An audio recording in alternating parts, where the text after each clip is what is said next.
February is often associated with the month of hearts or Valentine's Day, but it was declared by our government as Heart Month in 1973 to promote awareness of heart disease as a serious and growing health concern about Filipinos. It was a problem then and continues to be a health concern today, here and in many parts of the world. The heart is responsible for blood circulation and transporting oxygen and other vital nutrients throughout the body. So, what you eat plays a key role in keeping your heart healthy and strong.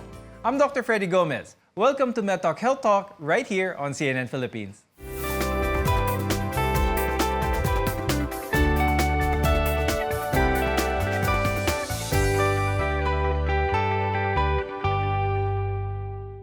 Heart disease is the leading cause of death in the world, including here in the Philippines. And there's a lot we can do to lower our risk for heart disease. Joining us now are Dr. Ofelia Valencia. She's the head of Asian Cardiovascular Institute at the Asian Hospital and Medical Center. Also with us is Michelle Miranda Fabella, a licensed nutritionist and dietitian from MDF Diet to Go. It's good to have you both on the show. Now, we know a well-balanced diet is necessary to prevent various diseases, including heart disease. Now, that's our focus on today's program. But what else can we all do to prevent heart problems? I want to start with staying active.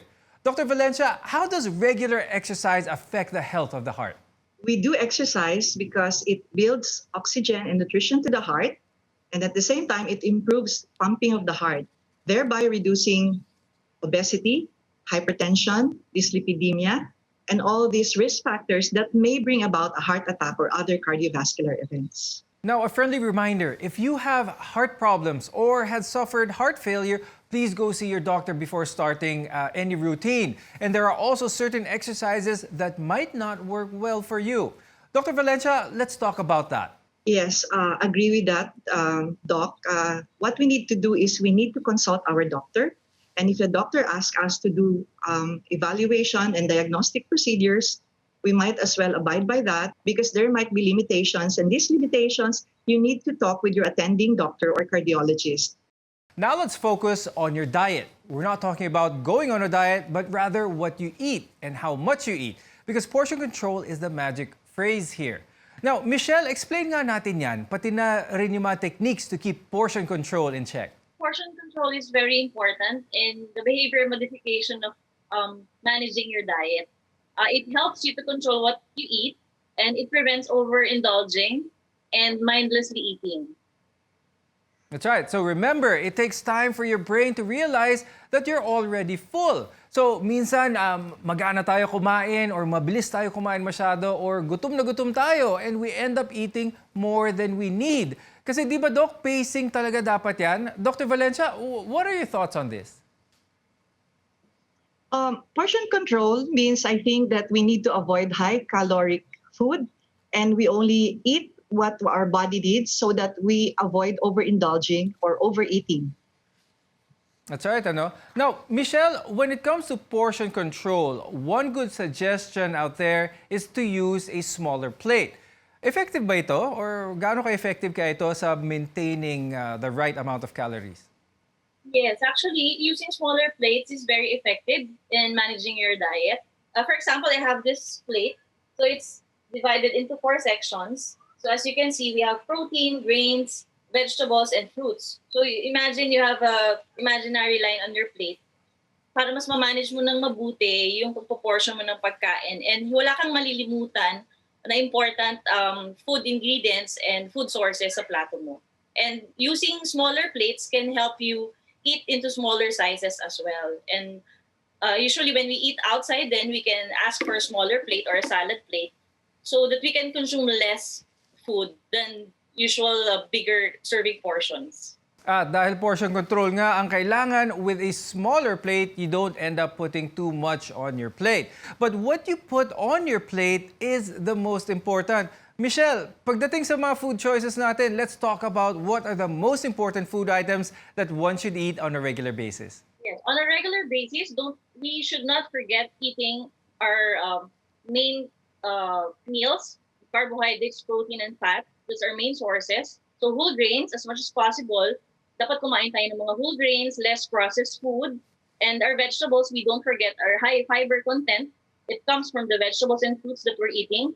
And of course, our protein sources like meat, chicken, fish, egg. That's really important that every day we have that in our plate to keep us going on and to keep us healthy and to avoid a lot of diseases and illnesses. Of course, fruits and vegetables, laging number one yan. Berries are especially filled with antioxidants. Green leafy vegetables are also packed with vitamins, minerals, and antioxidants. But what about canned fruits and vegetables? Specifically, canned fruits packed in heavy syrup. What's your advice on this, Dr. Valencia? Okay lang ba ito? Total, fruits and vegetables naman ito? Yeah, I think you also need to consider the amount of sugar content because that means there's also trans fat and saturated fat in there. So we have to be picky with how we prepare the food.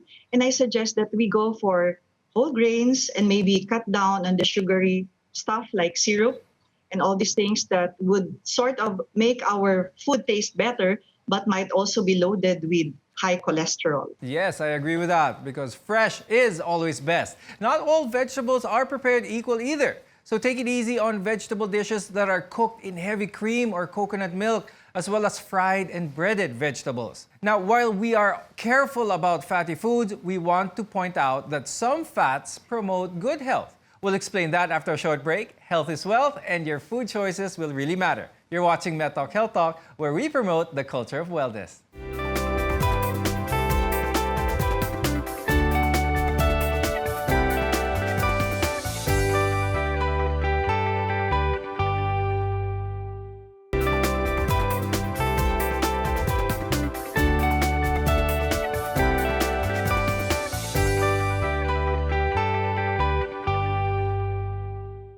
Our topic for today, heart-healthy eating. But healthy foods are often associated with being boring or dull.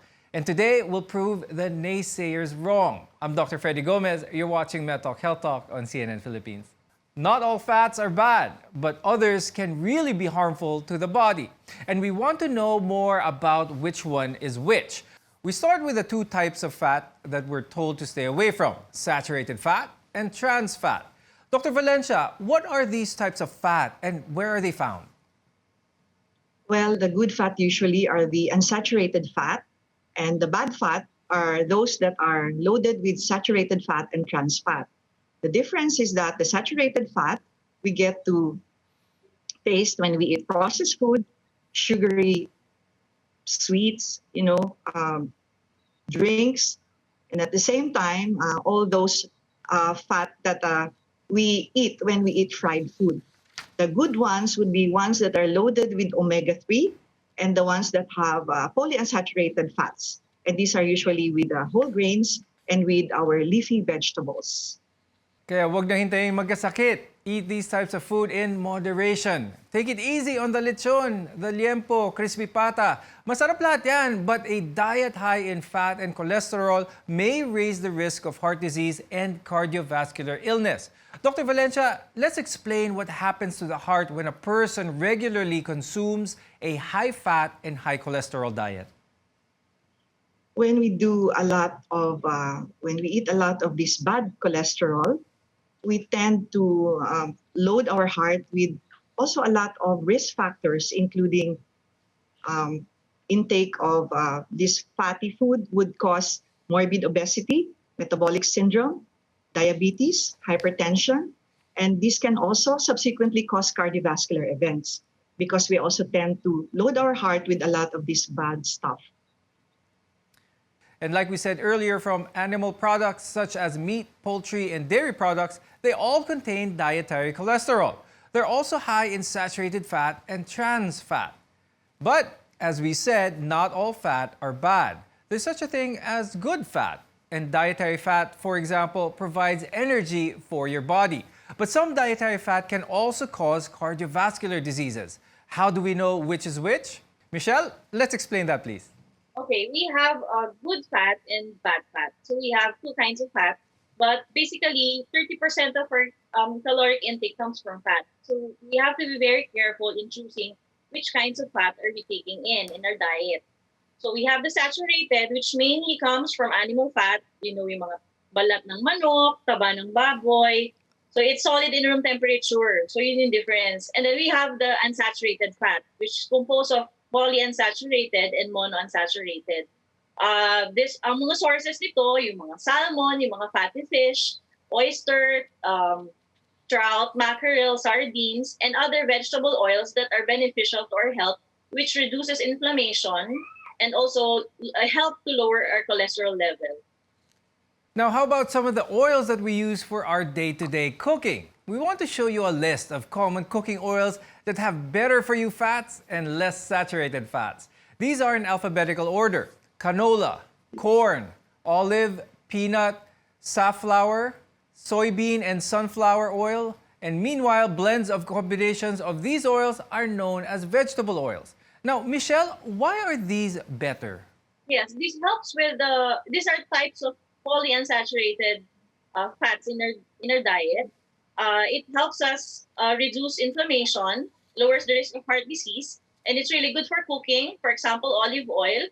If you use it for pan frying or sautéing or even in salads, it's very beneficial in your body because it has high omega-3, omega-6 essential fatty acid that helps us in our body. And these healthier fats that we mentioned can be categorized into three types: your monounsaturated fatty acids, your polyunsaturated fatty acids, and the omega-3 fatty acids. Now, Dr. Valencia, we want to start with sources of monounsaturated fatty acids, which can decrease your risk of heart disease and the risk of type 2 diabetes. Yeah, actually, there's been a lot of controversy nowadays because what used to be bad might turn out to be good, and what used to be good might turn out to be bad. So meaning even our regular beef tallow, although it was noted to be high in fat, now was also noted to be also rich in omega-3, especially the grass-fed kind, and also the grass-fed butter. So it also used to be that the best kind of oil would be safflower oil, but sometimes they also carry the risk of having high omega-6, which is also a bit of a bad cholesterol compared to omega-3. So we suggest that we have to have a higher ratio of omega-3 to omega-6. And these omega-3 rich food are the ones that were mentioned earlier. And these include salmon, mackerel, herring, and maybe olive oil, especially the extra virgin kind of olive oil. Okay. How about the polyunsaturated fatty acids, Dr. Valencia? Where can we find those? Well, the polyunsaturated fat we can find again in the seed oils. Like olive oil has both. It has a higher form of omega-3. But again, we also find that in our fish, the big fish, salmon, herring, mackerel. These are loaded also with polyunsaturated fatty acids. And these are good, the good kind of fat. Okay, and last but not least, yung mga omega-3 fatty acids, which can again help decrease the risk of heart disease. Michelle, what are good sources of omega-3 fatty acids? Omega-3 fatty acids can be found in fatty fishes, like as what Dr. mentioned, yung salmon, trout, sardines, herrings, and also it's found in chia seeds, walnuts, and flax seeds. So every day we can consume it during breakfast. We can incorporate some of the flax seeds to our breakfast or smoothies para meron tayong daily intake of omega-3 fatty acids. Omega-3 fatty acids also come in the form of supplements. Now, if you've been thinking about getting on a healthy diet, now is the time. New year, new you, right? So stay with us. We'll help you make the right choices for your next trip to the grocery store to get you started. More after the short break.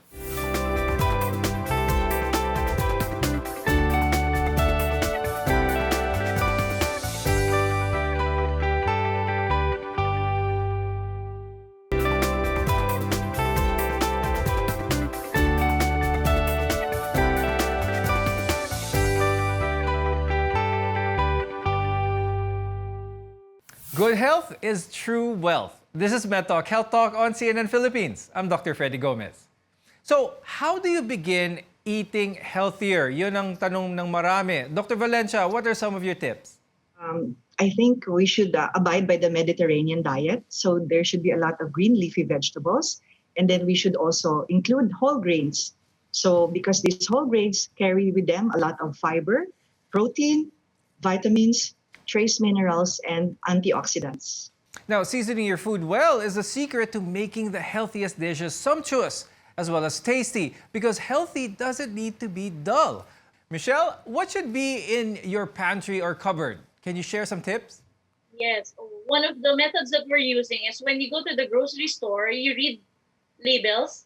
So before mo siya bilhin, alam mo kung ano yung mga mabababa sa fat, sa sugar, and sa iba't ibang calories naman nito. And then when you store it in your pantry, I'm using the technique of color coding. So for the green ones, you can use it for the everyday consumption. For the red ones, it's for like once a week. It's good for heart health. You can color code it as green or whatever color you like. And make sure you have whole vegetables, also have whole grains, of course, of your carbohydrate. And don't forget your fiber. Always have vegetables and fruits in the refrigerator. And your protein source as well, para hindi mawawala yung diet goals mo. And then you can start by eating healthy.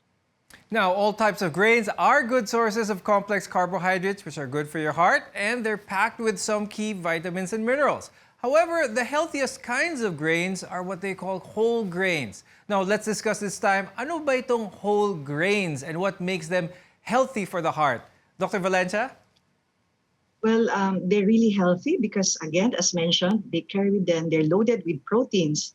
They're loaded with vitamins, they're loaded with fiber, trace minerals, and antioxidants. And at the same time, they're good for the gut. It regulates our bowel movement, and they also reduce the risk of morbid obesity, metabolic syndrome, diabetes, hypertension, and also reduces the overall risk for heart attack. And they also help in some form of cancer. And before we go, I'd like to get a few tips from Michelle first on how to maintain that healthy heart and a good sustainable diet.